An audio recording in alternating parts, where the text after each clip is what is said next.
Early bike tayo ngayon. Papunta tayo ngayon ng Grotto Our Lady of Lourdes Shrine sa Bulacan.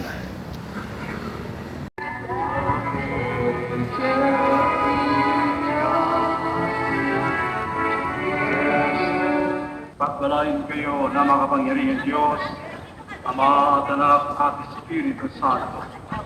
Tapos na ang pag-aalisa, kumay kayong taglay ang kapayapaan upang ang Panginoon ay mahalin at pagpingkuran.